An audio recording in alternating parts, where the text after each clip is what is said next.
కోటేశ్వర గారు, కొన్నేళ్ల నుంచి మీరు ఈ పాలిటిక్స్ని చూస్తూ ఉన్నారు. పార్టీలు రోజుకోటి పుట్టుకొస్తూ ఉంటాయి, ఆ తర్వాత కనుమరుగైపోతూ ఉంటాయి. పెద్ద పెద్ద వాళ్ళు పెట్టిన పార్టీలు కూడా కొన్నేళ్ల పాటు నడిచి వెళ్ళిపోతుంటాయి. కానీ ఇప్పుడు జెన్ జీ నుంచి వచ్చిన ఈ కొత్త పార్టీ ఇది జస్ట్ సోషల్ మీడియా వరకే పరిమితం అవకాశం కనిపిస్తుందా? ఇది గ్రౌండ్ లెవెల్ వరకు వెళ్ళే అవకాశం ఉందా? వేడి నుంచి పుట్టుకొచ్చినట్టు అనుకోవాలా? ఎలా చూడాలండి?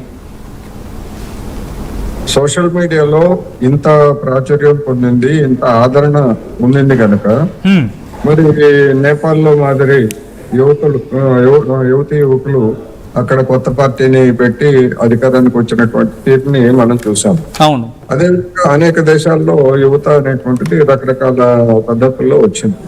మరి ఇక్కడ కూడా అలాంటి మూవ్ ఏమన్నా ఉంటుందా లేదా అనేటువంటిది మనం అప్పుడే చెప్పలేదు.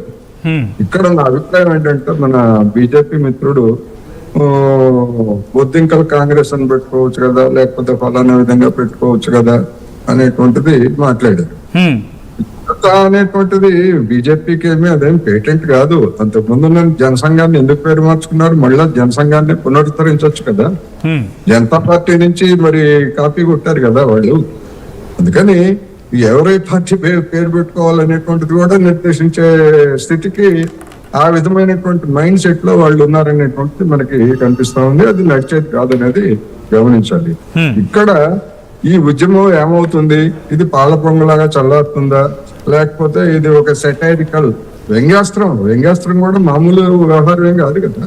రాజకీయాల్లో కావచ్చు, లేకపోతే సాహిత్యంలో కావచ్చు, వ్యంగ్యం అనేటువంటిది ఒక ప్రముఖమైనటువంటి పాత్ర మన సమాజంలో. వ్యంగ్యం అనేటువంటి దానికి కూడా ఉంది. వ్యంగ్యం అనేటువంటిది ఎందుకు వచ్చింది అంటే, ఇటీవలి కాలంలో నరేంద్ర మోడీ గారు అధికారానికి వచ్చినటువంటి కొత్తలో కావచ్చు, లేదా ఒక సంవత్సరం క్రితం వరకు కూడా మోడీ గారి మీద ఏవైనా రీల్స్ చేయాలన్నా, లేకపోతే ఏవైనా సెటైర్స్ వేయాలన్నా కానీ జనం భయపడేవాళ్ళు, చేసేవాళ్ళు కాదు. ఎందుకంటే ఏ కేసులు వస్తాయో ఏమిటది. కానీ గడిచినటువంటి 3 నెలలుగా, అంటే ఇరాన్ సంక్షోభం వచ్చిన తర్వాత ఎన్ని రీల్స్, ఎన్ని అపహాస్యం చేసేటువంటి మోడీ విధానాలని, మోడీని అపహాస్యం చేసేటువంటి వాళ్ళు వేల మంది చేస్తున్నారు. ఎందుకు చేస్తున్నారు అంటే దాని అర్థం ఏంటంటే, నరేంద్ర మోడీ గారి వైఫల్యాలు లేదా ప్రభుత్వ వైఫల్యాలు అనేటువంటివి స్పష్టంగా కనిపిస్తున్న తర్వాత ధైర్యం వచ్చింది. ఏం చేస్తారు? కేసులే కదా పెడతారు, పెట్టుకునేవాళ్ళు ఎంతమంది మీద కేసులు పెడతారు అనేటువంటి ఒక ధైర్యం. అందుకని మారినటువంటి పరిస్థితుల్ని, ఇది బీజేపీ అయినా కాంగ్రెస్ అయినా మరొక ప్రాంతీయ పార్టీ అయినా కానీ దీని నుంచి గుణపాఠాలు తీసుకోవాల్సినటువంటి అవసరం ఉందనేది నా అభిప్రాయం. ఎందుకు అంటే నిరుద్యోగుల గురించి ఇక్కడ అంశం వచ్చింది కదా, ఒకసారి ప్రస్తావించే ప్రయత్నం చేస్తున్నాను. అంటే నిరుద్యోగుల నుంచి ఎక్కువ పెద్ద ఎత్తున ఇక్కడ రెస్పాన్స్ వస్తూ ఉంది. ఇది వీళ్ళు చెక్ చేసుకోవడం, కరెక్ట్ చేసుకోవడం వల్ల ఇప్పుడు ఈ పార్టీకి పూర్తి న్యాచురల్. ఎందుకంటే ఏడాదికి 2 కోట్ల ఉద్యోగాలు ఇస్తామన్నారు, లేకపోతే గుజరాత్ మోడల్ అన్నారు, లేకపోతే నల్లధనాన్ని వెలుగు తీసుకొస్తామన్నారు, రకరకాల ఎన్ని కబుర్లు చెప్పినా కానీ అటువంటివి ఏవి కూడా ఎక్కడ మనకి కనపట్టలేదు. అసలేమి లేదా అంటే, అసలేమి లేకుండా ఎట్లా ఉంటది? బీజేపీ పుట్టక ముందు ఉన్నది, ఇప్పుడు కూడా ఉంటది, భవిష్యత్తులో కూడా ఉంటది. పాయింట్ అది కాదు. వాళ్ళు చెప్పినటువంటి వాగ్దానాలకు అనుగుణంగా ఆ విధమైనటువంటి ఫలితాలు ఎక్కడ కనపట్టలేదు.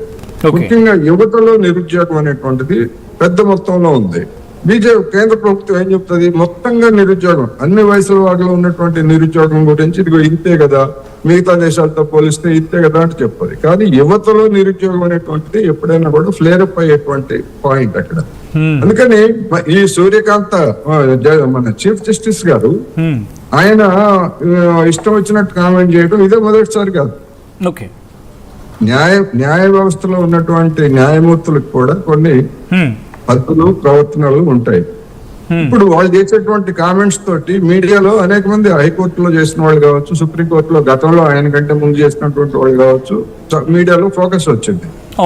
ఈ చీఫ్ జస్టిస్ ఫిబ్రవరి నెలలో అనుకుంటాను, ఒక డొమెస్టిక్ వర్కర్స్ యూనియన్ వాళ్ళు మినిమం వేతనాలు చెల్లించాలి అనేటువంటి కేసు ఆయన ముందుకు వచ్చినప్పుడు, ఈ లేబర్ యూనియన్లు, లేబర్లు వీళ్ళందరూ కూడా దేశాన్ని నాశనం చేస్తున్నారు, పరిశ్రమలు రానివ్వట్లేదు అనేటువంటి కామెంట్ చేశారు. మనం దాన్ని మర్చిపోకూడదు. అప్పుడు కార్మిక సంఘాలన్నీ కూడా ఆ వ్యాఖ్యల పట్ల తీవ్రమైనటువంటి నిరసన వ్యక్తం చేశాయి. అయితే మరి కార్మిక వర్గం నుంచి అటువంటి వ్యతిరేకత ఇప్పుడు మాదిరి ఎందుకు రాలేదు అని ఎవరైనా అనుకోవచ్చు. యూత్ కార్మిక వర్గం వేరు. యూత్ లో కూడా ఎవరైనా ఒక స్పార్క్, ఇప్పుడు అభిజిత్ దీప్తి అనే అతను ఒక స్పార్క్ రగిలించాడు. ఆ రగిలించింది యువతలో ఉన్నటువంటి అసంతృప్తి కారణంగా అది ఈ విధమైనటువంటి ఫ్లేరప్ అయింది అనేటువంటిది మనం గమనించాలి. అందుకని ఎప్పుడు ఏం జరుగుతుందో ఎటువంటి పరిణామాలు వస్తాయనేటువంటిది మనకు తెలియదు. అంటే ఇక్కడ మీరు అన్నప్పుడు నాకు ఒక పాయింట్ గుర్తొస్తుంది కోటేశ్వరరావు గారు. శ్రీలంకలో పరిస్థితి చూసాం, మీరు అంటే నేపాల్ పరిస్థితి చూసాం. ఇదే క్వశ్చన్ రైస్ అయిన తర్వాత ఇదే అభిజిత్ దీప్కేని నేషనల్ మీడియా క్వశ్చన్ చేసింది. అంటే అక్కడలో ఇక్కడ రెవల్యూషన్ తీసుకొస్తారంటే లేదు, ఇక్కడ వాళ్ళు తెలివైన వాళ్ళు అని చెప్పుకొచ్చారు. సో దట్స్ వాట్, అంటే ఇక్కడ రెవల్యూషన్ అంత ఫేస్గా ఉండకపోవచ్చు, బట్ రెవల్యూషన్ అయితే స్టార్ట్ అయింది, అర్థం చేసుకోకపోతే పెను ప్రమాదం. ఒక్కసారి ఇదే పాయింట్ నేను తీసుకువెళ్ళే ప్రయత్నం చేస్తాను భారతీయ జనతా పార్టీ దగ్గరికి. అతనేం చెప్పాడు ఏమిటి అనేటువంటిది ఇక్కడ ప్రశ్న కాదు.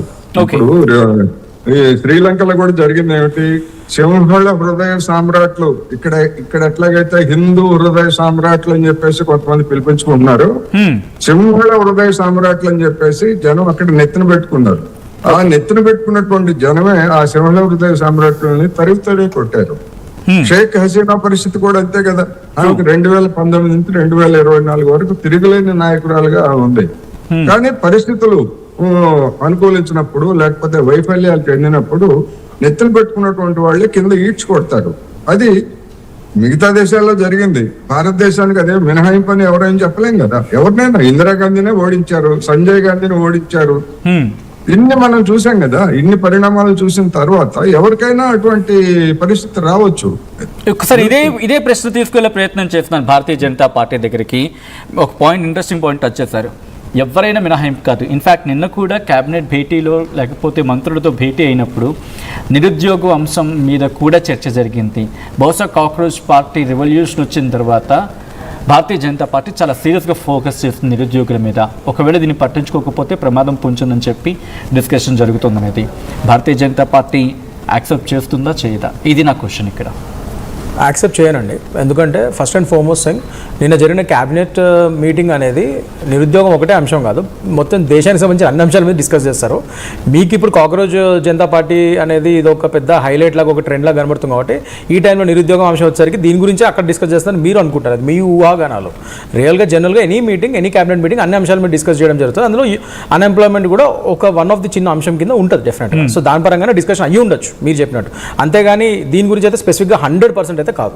అంత సీజేపీకి అంత సీన్ అనవసరంగా ఇస్తున్నారు. Just a passing cloud. ఇది 2 days మనం టైం పాస్ చేసుకొని అందరం చూసి ఇట్లా డిస్కషన్ చేసి నవ్వి దాని తర్వాత ఎవరి పని వాళ్ళని చూసుకుంటాం. This is what the future of CJP. నేను చెప్పేది నేను అదే చెప్తాను. నేను 1 by 1 పాయింట్ అని చెప్తాను. నేను ఇందాక సార్ కోటేశ్వరరావు గారు ఒక మాట అన్నారు. అంటే ఇందాక మిత్రులు అన్నారు వేరే పార్టీస్ పేర్లు ఎందుకు పెట్టలేదు అది ఇది. నేను అక్కడ వేరే పార్టీల పేర్లు పెట్టద్దు, మా పార్టీ పేరు జనతా పార్టీ ఎందుకు పెట్టారని అడగట్లేదు.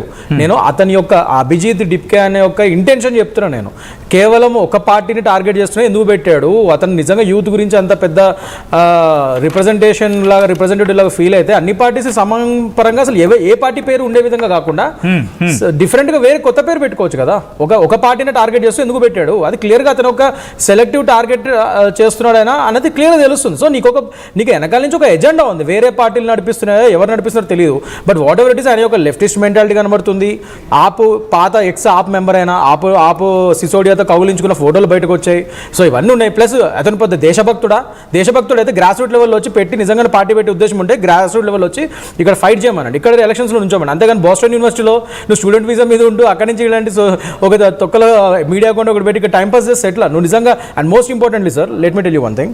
జెన్జీ అంటున్నారు. జెన్జీ నిజంగా ఇవాళ రోజు Bharatiya Janata party NDA government వైపు ఉందని చెప్పడానికి మా దగ్గర క్లియర్ స్టాటిస్టిక్స్ ఉన్నాయి. మొన్న గత ఎలక్షన్స్లో కూడా 46% of youth has voted to NDA. 46% youth ఎన్డీఏకి ఓటు చేశారు. అందులో క్లియర్గా 39% ఎక్స్క్లూజివ్లీ బీజేపీకి ఓటు చేశారు. మిగతా పర్సెంటేజ్ ఎన్డీఏ అలైడ్ పార్టీస్కి వేశారు. అంటే 39% ఎక్స్క్లూజివ్ యూత్ ఓటు మా బీజేపీకే పడింది మొన్న ఎలక్షన్స్లో. So this is what the youth of India is telling you, Gen Z. And ముఖ్యంగా రీసెంట్గా మీరు చూసుకుంటే యాక్సిస్ మై ఇండియా ఆయన అధినేత కూడా మొన్న కూడా చెప్పాడు ఆయన మొన్న అంతకుముందు టీవీకే గురించి కరెక్ట్గా చెప్పాడు కదా. ఆయన ఏమన్నాడు, నెక్స్ట్ 20 years వరకు కూడా బీజేపీ ఇది పవర్లో ఉంటుందని చెప్పాడు ఆయన క్లియర్గా. జెన్జీ ఓట్లు ఉంటేనే కదా నెక్స్ట్ 20 years ఉంటాం మనం పవర్లో. సో డెఫినెట్గా Gen Z is with BJP. And ఇవాళ వచ్చి మీరు సోషల్ మీడియా అంటారు, అదే సోషల్ మీడియాలో ఇప్పుడు అదే జెన్జీ చాలా మంది ఈ సీజేపీ పార్టీని ట్రోల్ చేస్తూ వందల లక్షల వీడియోలు చేస్తున్నారు. పాపం అది మీకు కనబడలేదు. అది కూడా చూడండి. నేను ఇంకా చెప్తా వినండి, అన్ఎంప్లాయ్మెంట్ గురించి కూడా మాట్లాడదాం. అన్ఎంప్లాయ్మెంట్ గురించి that is most important topic. So 2014 అంతకుముందు యూపీఏ గవర్నమెంట్ ఉన్నప్పుడు లాస్ట్ సెన్సస్ అది చేసినప్పుడు అది డేటా తీసినప్పుడు స్టాటిస్టిక్స్ అప్పుడు 4.9%తో అప్పుడు అన్ఎంప్లాయ్మెంట్ ఉండేది. ద పర్సంటేజ్ ఇది నేను చెప్పేది కదా, పిఎల్ఎఫ్ఎస్ అండ్ ఎన్ఎస్ఎస్ ఈ స్టాటిస్టిక్స్ చెప్పేవి ఇవన్నీ ఈ ఆర్గనైజేషన్స్. నెక్స్ట్ కమ్స్ ఇప్పుడు కరెంట్. ఇప్పుడు అది ఈ 2014 నుంచి 2026కి చాలా పాపులేషన్ పెరిగింది. బట్ స్టిల్ డిస్పైట్ దాట్ ఇప్పుడు మన ప్రజెంట్ అన్ఎంప్లాయ్మెంట్ రేట్ వచ్చి 3.1%. 2014లో మీరు 4.9% ఉంది యూపీఏ గవర్నమెంట్లో. ఇప్పుడు ఎన్డీఏ గవర్నమెంట్ 3.1కి తీసుకొచ్చాం. అది ఇప్పుడు ఇంకా భయంకరమైన పెద్ద పాపులేషన్తో ఉన్నా కూడా ఇంకా మేము 3.1% తీసుకొచ్చాం. గణనీయంగా అన్ఎంప్లాయ్మెంట్ అని తగ్గింది. సో ఇక్కడ ఇవాళ రోజు ప్యారడీ అకౌంట్లు పెట్టి మీరు ఫేక్ ఫాలోవర్స్ని పెట్టుకొని అది గమనించే ట్విట్టర్ వాడి యొక్క నామ్స్ని ఉల్లంఘిస్తున్నారని చెప్పి వాడు బ్లాక్ చేస్తే దాన్ని పట్టుకొని మీరు ఇదంతా ఇంత పెద్ద డిస్కషన్ పెడతామని చాలా హాస్యాస్పదంగా ఉంది. We have more serious issues to discuss. CJP అనేది ఒక పాసింగ్ క్లౌడ్ అంటారు. నేను చరణ్ కౌశిక్, యూపీఏ టైంలో ఏకంగా 4+ ఉండేది, మేము వచ్చిన 3%కి వెళ్ళిపోయింది. 4.9%. 4.9 నుంచి 3%కి వచ్చింది. కాబట్టి యాక్సెప్టెన్సీ మాకు ఉంది. అంటే నిరుద్యోగం విషయంలో ఇష్యూ ఉన్నప్పటికీ కూడా యాక్సెప్టెన్సీ ఉంది. నెక్స్ట్ 3-4 years కాదు, ఏకంగా నెక్స్ట్ 2034 వరకు కూడా మేమే ఉంటామని చెప్పి భారతీయ జనతా పార్టీ చెప్తోంది. సెఫాలిస్టులు చెప్తున్నారు, నేను చెప్పాను. సెఫాలిస్ట్ నెక్స్ట్ 20 years వరకు భారతీయ జనతా పార్టీ పవర్లో. అది యూత్ ఓటింగ్ లేకపోతే మేము ఉండలేం కదా. యూత్ మా వైపు, ముఖ్యంగా జెన్జీ నిరుద్యోగం అటాక్ ఉంది, యూత్ మా వైపు ఉన్నారంటున్నారు వాళ్ళు. సార్ ఇక్కడ నిరుద్యోగం మీద ఎప్పుడైనా మీరు ఓటు అడిగిరా? మీరు మన పశ్చిమ బెంగాల్ ఏం ఓటు అడిగిరు? బంగ్లాదేశ్ వలసదారులు ముస్లిం తప్ప. మేము వచ్చిన తర్వాత నిరుద్యోగం ఇంత తగ్గింది, మేము వచ్చిన తర్వాత జీడిపి ఇంత పెరిగింది, మేము వచ్చిన తర్వాత ప్రభుత్వ రంగ సంస్థలు ఇన్ని స్థాపించినాం, మేము వచ్చిన తర్వాత మహిళా సాధికారం ఇంత అయిందని చెప్పిరా మీరు? ఎంతసేపు మీరు వాస్తవం బంగ్లాదేశ్ను బూచి చూపించాలా, పాకిస్తాన్ బూచి చూపించాలా, వలసదారులని ముస్లిమ్స్ అని చెప్పి ఓటు వేయించుకుంటారు తప్ప మీరు దేశంలో మేము వచ్చిన తర్వాత జీడిపి మేము అదే చెప్తా ఉన్నాం. 2004 నుంచి 2014 వరకు రూపాయి పరిస్థితి జీడిపి అదే చెప్తా ఉన్నాం. మాట్లాడిన తర్వాత మాట్లాడదు. 2004 నుంచి 2014 ఆ రోజు రూపాయి పరిస్థితి, ఇవాళ రూపాయి పరిస్థితి. 2014 నుంచి 2004 నుంచి 2014 వరకు ఆ రోజు జీడిపి, ఈ రోజు జీడిపి. ఆ రోజు ప్రభుత్వ రంగ సంస్థలు, ఈ రోజు ప్రభుత్వ రంగ సంస్థలు. ఆ రోజు నిరుద్యోగం, ఈ రోజు నిరుద్యోగం. ఆ రోజు పేదరికం, ఈ రోజు అన్నిటిపై చర్చ చేద్దాం. మేము పారిపోతలే. ఎప్పుడన్నా చర్చగా తావిచ్చిరా? ప్రధానమంత్రి గారు డైరెక్ట్ ప్రెస్ మీట్ సమావేశానికే మీరు హాజరు కాని పరిస్థితి. ఎప్పుడైనా వీడియోలు రిలీజ్ చేసి తప్ప డైరెక్ట్ మీడియా సమావేశం ఏర్పాటు చేస్తే వాళ్ళు ఎక్కడ ప్రశ్న అడుగుతారని చెప్పేసి ప్రధానమంత్రి గారు ఎప్పుడైనా మీడియా ముందు రాని పరిస్థితి మనం చూసినాం. కాబట్టి భారతదేశానికి స్వాతంత్రం వచ్చిన రోజు ఎట్టుంది 1947 తర్వాత భారతదేశంలో రకరకాల మార్పులు వచ్చినాయి. భారతదేశం అంటే వివిధ రాష్ట్రాలు, వివిధ కులాలు, వివిధ మతాలు.